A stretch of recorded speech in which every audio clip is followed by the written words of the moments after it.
Avengers Age of Ultron has its fair share of issues. While some people liked the film, there are a lot of fans out there who are very underwhelmed by the second Avengers film. But most of us can agree the one thing that didn't hit the mark is the film's villain, Ultron. We're here today to fix Ultron and offer a way for how the villain could have worked better. Our idea includes some dark and cold ideals about what is the best way to protect the world. So if you're ready to hear us out, be sure to click on that subscribe button and be sure to ring the bell to join our notification squad, because we have a mission, and that mission is to fix all the films ever. And we mean ever. Let's be honest, Avengers Age of Ultron was a mixed bag. On one hand, it had the impossible task of living up to the insane hype of the first Avengers film, but on the other hand, the film ended up being extremely underwhelming. We're not saying Age of Ultron was terrible, we just feel like it could have been so much more than it actually was. Whether you're a fan of Age of Ultron or someone who feels disappointed by it, you have to admit that the one major issue with the film was the villain. Ultron wasn't the worst villain ever. The MCU gave us plenty of not-so-great bad guys over the years, but we felt like Ultron should have been, well, better. When it was first announced Ultron would be the main villain of the second Avengers film, Marvel fans rejoiced. After all, Ultron is one of the most iconic villains in the comics. His comic book history goes all the way back to the 60s, and the Avengers have been clashing with him over the course of countless issues and storylines. In many ways, Ultron is the arch-nemesis of the Avengers. But after watching 2015's Avengers Age of Ultron, many fans couldn't help but feel disappointed by the movie version of Ultron. And so, this calls for a fix.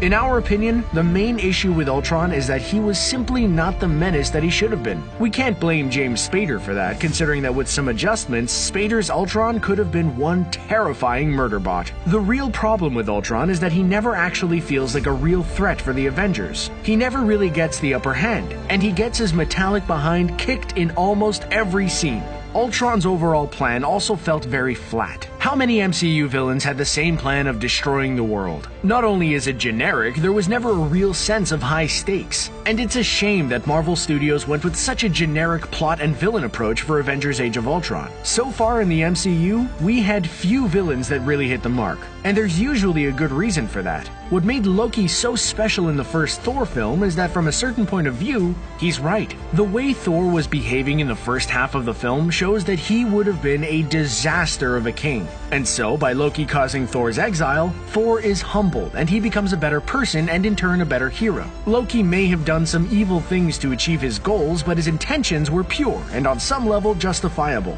And that's pretty much the recipe for a great bad guy. A villain should be more than just something that moves the plot forward. They need to be a character that stands on their own, but at the same time offer a contrast to the hero, be both a physical and a mental challenge to unbalance the hero's beliefs and ideals, and in turn allow the hero to adjust and grow as a character. And so, we will take this blueprint and attempt to apply it to Ultron. Now, to fix Ultron, we need to first start with another movie, Iron Man 3. In the MCU, Ultron was created by Tony Stark and Bruce Banner in Avengers Age of Ultron. Unlike the comics, where Ultron had actually been created by Hank Pym, aka the original Ant-Man. But we think that things could have played much better if Tony Stark had created Ultron in Iron Man 3. Following the events of the first Avengers film, Tony Stark suffered from serious post-traumatic stress. But in our version, instead of Tony just building multiple suits, he's actually working on the Iron Legion day and night. Tony is a pretty reactionary guy, and he can be extremely obsessed about things. He saw some things in Avengers that he can't unsee. He believes that the Chitauri invasion was just the start, and something worse is coming. And so, he spends all of his time on creating an army of Iron Man suits with the intention to use them as a force against any threat to Earth.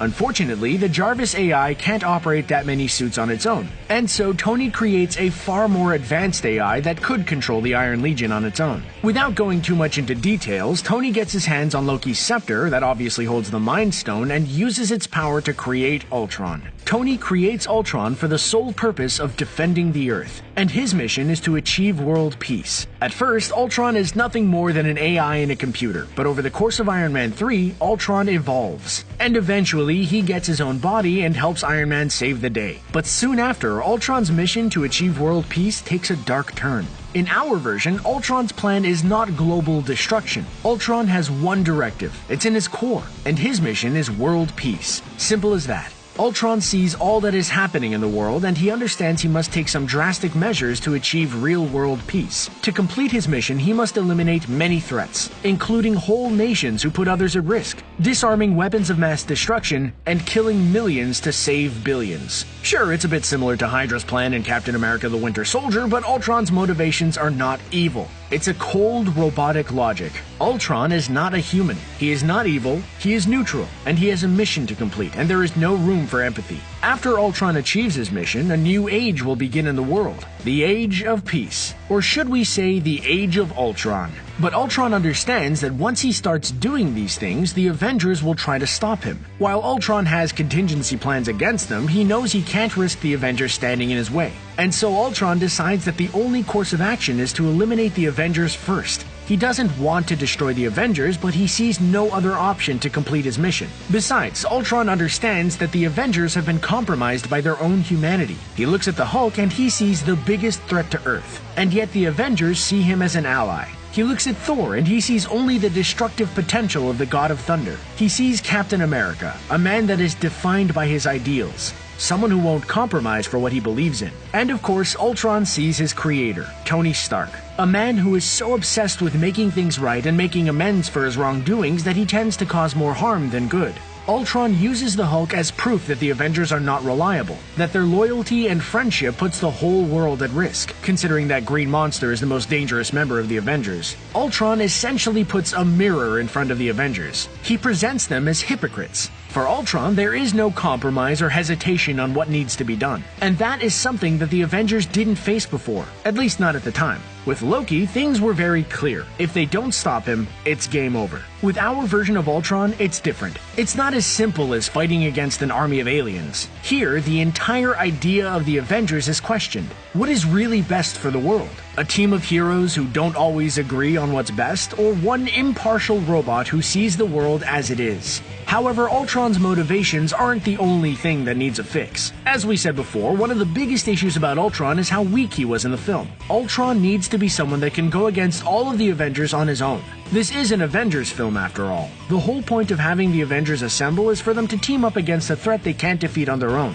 Ultron must be a menacing force, and if his body is made out of vibranium, he should be able to withstand some serious damage, even if all the Avengers attack him at the same time. But power and interesting motivations are not everything. Unlike villains like Loki, Killmonger, or Thanos, Ultron should be an emotionless machine. He shouldn't be like Tony Stark. He should be cold and calculated. He needs to be a creature of pure logic. We're not saying that Ultron should be a boring, non-talking robot, but he shouldn't be spewing a bunch of one-liners. We think that a good example for how Ultron should behave is Agent Smith from the Matrix films. This will allow an interesting contrast between Ultron and Vision, who is a machine with a soul, or at least a machine with a mind stone in his forehead. Of course, many of you will say that this is a departure from the comics. Things played out differently in the comics with Ultron. But the thing is that the MCU rarely follows the comics word for word. Marvel Studios usually picks and chooses different elements from the comics and adjusts things to fit their stories.